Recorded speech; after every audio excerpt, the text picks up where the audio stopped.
Bonjour à tous, c'est Adam, vous êtes bien sur Gens Radio.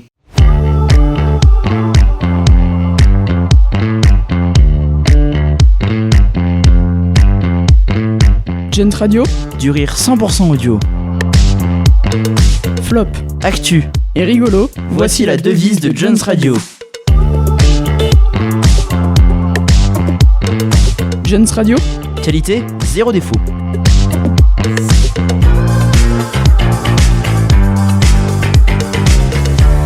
C'est Gens Radio. Et à toutes, j'espère que vous avez passé de bonnes fêtes de fin d'année. Comme vous avez pu le constater, pas de journal en janvier parce qu'une bonne partie de l'équipe a été un peu malade. Les quelques réunions qu'on a fait, on les a concentrées plutôt sur la réalisation de l'émission pour le festival Podcast Sauvage, dispo dès maintenant sur Spotify sur ce même podcast. Aujourd'hui, je ne suis qu'avec Maxine et Bénédicte car le reste de l'équipe est soit malade, soit en révision et n'ont donc pas pu venir. Pour cette émission un peu spéciale, comme vous avez pu le comprendre, vu que nous ne sommes que 3 en studio, on va faire un petit débat où chacun va exposer ses idées sur le sujet pour ou contre utiliser ChatGPT pour faire ses devoirs. Alors, pour commencer, une question toute simple. Entre nous 3, qui a déjà utilisé ChatGPT ou qui ne l'a jamais utilisé ? Je vais répondre en premier, je crois. Je l'ai déjà utilisé plusieurs fois pour des raisons diverses et variées, comme tout ado de mon âge. Moi, je l'ai utilisé une seule fois pour de la reformulation, un peu par curiosité. Moi, je l'ai déjà utilisé pour mes devoirs de français. Et voilà. J'ai juste utilisé une fois. Et moi, je me posais la question, est-ce que tu trouves que c'est de la triche d'utiliser ChatGPT pour faire tes devoirs ? Bah, ça dépend, c'est pourquoi. Parce que si c'est pour des évaluations ou quoi, oui, c'est de la triche. Mais en soi, si c'est juste pour des exercices, éviter de se faire punir ou quoi, c'est pas de la triche.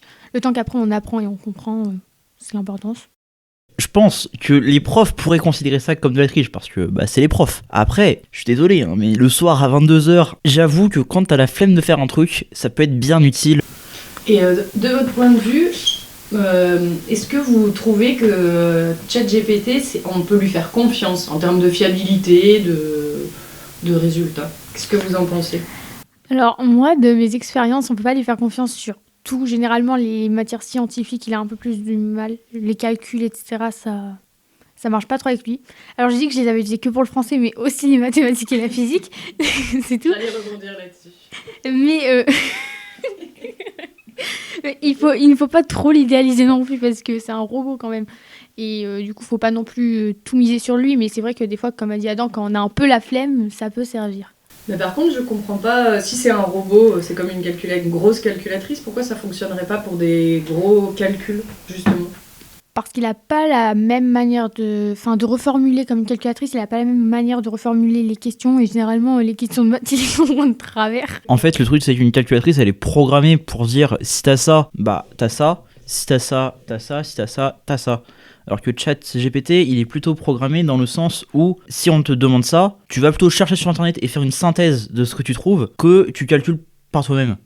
Donc, comme ça peut sembler être un organisme indépendant qui réfléchit très très bien et tout, mais en vérité, la plupart des infos qu'il va te donner, il aura été les chercher sur internet, et ce sera plutôt une synthèse de tous les sites qu'il aura trouvés que purement et simplement un cerveau comme pourrait le faire le cerveau humain. Ça ressemble un peu à une grosse base de données. Ouais, c'est ça. Mais c'est une grosse base de données. C'est juste globalement, c'est comme si tu faisais ta recherche sur internet. Donc c'est pareil, sur internet, t'as des sites plus ou moins fiables. Et lui, il les utilise tous, sauf qu'il t'enlève un travail de recherche parce qu'il te fait directement une synthèse de tout ce qui est réellement intéressant en fonction du sujet choisi. Mais donc ce que tu veux dire par là, c'est que c'est quand même encore à toi ensuite de faire le tri pour éventuellement détecter des sites qui seraient moins fiables ou des infos qui seraient moins fiables que d'autres. Oui, très clairement. Et en termes d'usage, vous, dans votre entourage, est-ce que vous diriez qu'il y a plutôt beaucoup de gens qui utilisent ChatGPT ou plutôt pas une majorité ? Alors, tout dépend. Vraiment, tout dépend. Au lycée, oui, on entend certaines filles dire, mais généralement, on fait tout de tête et tout pour... parce que c'est plus... ça nous entraîne plus pour nous de faire de tête que de faire sur un ordinateur, ça n'a aucun intérêt. Mais en vrai, dans mon entourage, je pense qu'il y en a pas mal qui utilisent ChatGPT sans forcément le dire. Alors, au lycée, du coup, au niveau de mes amis, comme à peu près tous les jeunes de 14, 15, 16 ans, oui, bien sûr, on utilise ChatGPT pour plein de trucs, notamment pour faire les devoirs en dernière minute, genre 2 minutes avant le cours. Après, niveau familial, c'est peut-être un peu moins évident parce que c'est quand même un outil très récent. Donc, j'ai peut-être mon frère qui utilise un petit peu tout ce qui est parents, grands-parents, etc., etc. À mon avis, ils sont peut-être justement un peu trop vieux presque pour réellement utiliser ChatGPT parce qu'ils ont appris justement à faire d'une autre manière. Alors que nous, les jeunes, on a appris, en tout cas on est en train d'apprendre parce qu'on est plus jeune, que donc on arrive plus à s'adapter à ces nouveaux trucs qui arrivent. On est en train d'apprendre justement à faire avec ChatGPT et pas à faire d'une autre manière sans lui, ce qui est du coup le cas pour nos parents, nos grands-parents qui ne l'avaient pas à notre âge lorsqu'ils devaient faire le même travail que nous. Et si vous deviez dire, et je veux bien me plier au jeu aussi, si vous deviez dire quelque chose de vraiment génial qu'apporte ChatGPT, qu'est-ce que ça serait? Et quelque chose de vraiment dommage ou de problématique, qu'est-ce que ça serait? Je vais commencer de vraiment génial. J'aurais tendance à dire que si tu cherches une info, du coup ça te permet d'avoir une vision globale de l'info et d'éviter d'aller éplucher tous les sites web pour au final la trouver par toi-même, et que du coup c'est quand tu n'as pas forcément le temps de le faire, ça va beaucoup plus rapidement. Après, le point plutôt négatif, c'est que du coup le jour où le service ne marche pas, et du coup tous les jeunes qui ont aujourd'hui 11-12 ans, qui sont censés commencer du coup à apprendre à faire ce travail de recherche, que nous, même si on ne le fait plus grâce à ChatGPT il y a 15-16 ans, qu'on a dû faire avant parce que lorsqu'on avait 11-12 ans, le ChatGPT n'existait pas. Pour devoir de français, d'histoire, on avait déjà besoin de faire un travail de recherche. Donc nous on a appris à le faire et maintenant on apprend à faire autrement avec ChatGPT. Mais les enfants de 11-12 ans qui du coup apprennent à faire que avec ChatGPT et avoir une synthèse directement, il y a un point très négatif pour eux, c'est que du coup le jour où le service plante et plus rien ne marche, et ils ont toujours des devoirs d'histoire et de français à faire.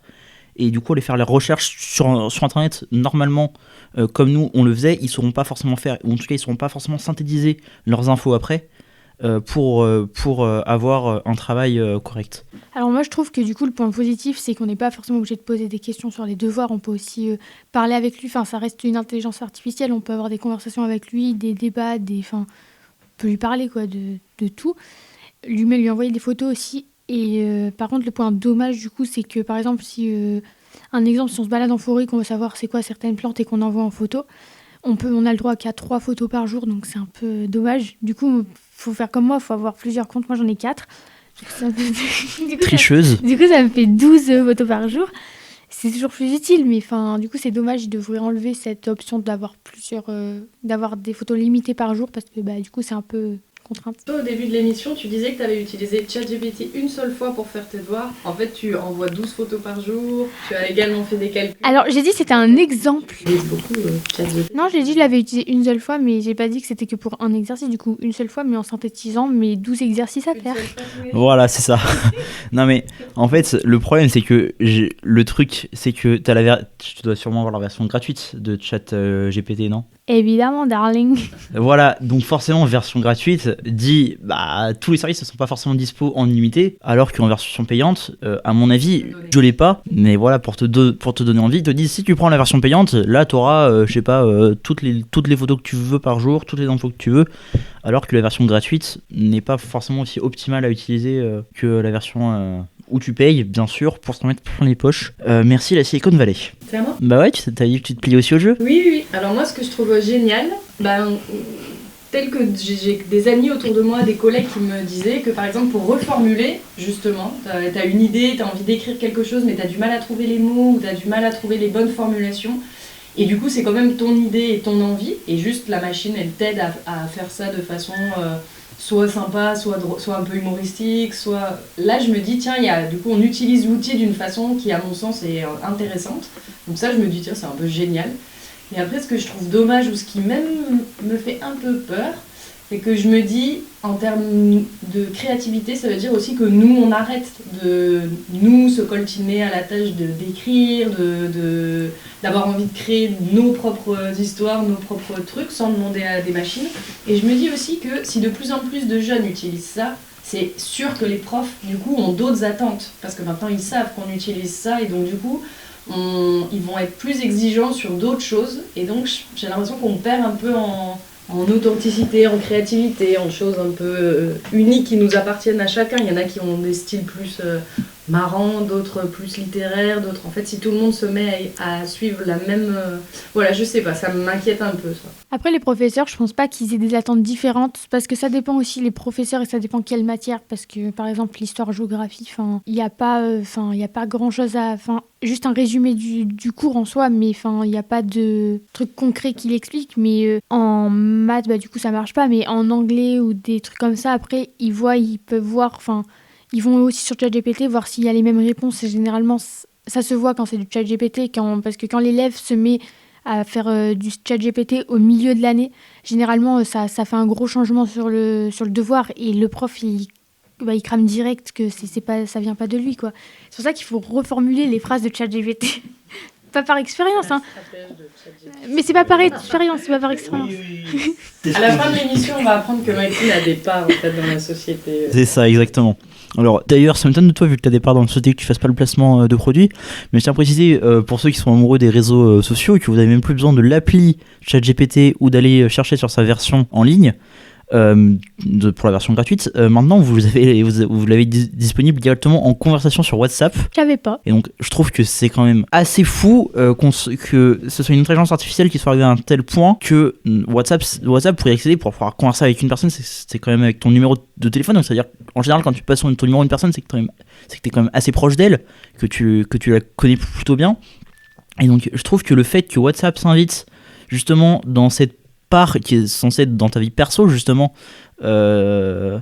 presque dans l'intimité de ta famille et de tes amis, le fait qu'ils soient tellement développés qu'ils s'invitent maintenant en discussion dans cet univers là, je trouve que ça part vraiment presque trop loin pour ce qu'une intelligence artificielle est censée faire. Peut-être que là, oui, ça montre que l'intelligence artificielle, elle vient dans toutes les sphères de notre vie, parce que sur Snapchat aussi, il y a une intelligence artificielle maintenant, et il y a quand même beaucoup de gens, alors c'est plus avec des jeunes que j'ai discuté de ça, mais peut-être qu'il y en a d'autres, qui disent qu'ils discutent assez régulièrement, voire quotidiennement, avec l'intelligence artificielle de Snapchat, pour raconter sa journée, poser des questions, trouver des infos, etc. Donc c'est un peu pareil là que ce que tu dis, que via WhatsApp, ou alors reformuler avant d'envoyer à quelqu'un, mais donc encore une fois, ça veut dire que c'est pas tout à fait toi. On perd vraiment en authenticité, en singularité. Après, selon les plateformes, en fait, les intelligences artificielles, il y en a sur plusieurs applications. Donc Snapchat, il y a aussi une application, c'est Characteria. ChatGPT, WhatsApp, tous les trucs. Ce qui est bien, c'est que selon les endroits, il n'y a pas les mêmes modifications. Par exemple, sur Snapchat, d'ailleurs, ce qui est presque pas possible, j'ai réussi à bloquer le petit robot. Voilà, donc si vous voulez plus de lui dans votre téléphone, donnez-moi votre téléphone. Et en fait, ce qui est cool, par contre, c'est qu'on peut le personnaliser, le renommer. Ce qui fait qu'on peut le personnaliser de manière très drôle. Moi, par exemple, j'ai mis la peau rose avec des cheveux courts. Après, on peut s'amuser. Ensuite, ce qui est de WhatsApp, au moins on pourra se dire qu'au moins une personne aura voulu notre numéro de téléphone, nous aura forcé à avoir le numéro de téléphone. Et sur Caractère IA, c'est différent parce qu'on peut parler, ils synthétisent des célébrités ou des personnages, ou ils nous créent des personnages pour qu'on puisse discuter avec elles. Par exemple, si on dit oui, je veux parler avec, je sais pas moi, Johnny Hallyday, il pourra nous faire des vocaux qui ressemblent à Johnny Hallyday, des trucs, et ça devient totalement fou. Je propose qu'on en fasse un prochain sujet, peut-être, de discuter aussi sur est-ce que ça va, est-ce que c'est ok de parler avec des intelligences artificielles, ou de parler du coup avec des personnes qui sont mortes, parce que c'est ça aussi que ça promet, même les deepfakes, ça permet de faire parler des gens sans... Ok, donc ce sera notre prochain... pour notre prochaine radio libre. Et moi, ce que je propose à tous ceux qui nous écoutent, s'ils veulent qu'on refasse un autre sujet de la même chose, c'est qu'ils mettent un petit commentaire sur Spotify ou sur YouTube, pour qu'on puisse voir que vraiment vous avez envie qu'on reparle de ça, que c'est un sujet qui vous intéresse. Et puis si on voit qu'il y a beaucoup de monde qui réagit, beaucoup de monde qui nous dit qu'ils veulent qu'on en reparle, et on refera un sujet, une émission sur le même sujet, potentiellement avec d'autres membres de l'équipe, potentiellement avec l'équipe au complet, peut-être, pour une fois, s'ils arrêtent d'être malades. En tout cas, c'était très, très intéressant, hein. Je pense qu'on a tous pris du plaisir à discuter de ça. Moi, je vous dis à très vite à tous, à bientôt, et puis ciao. C'était Jeunes Radio.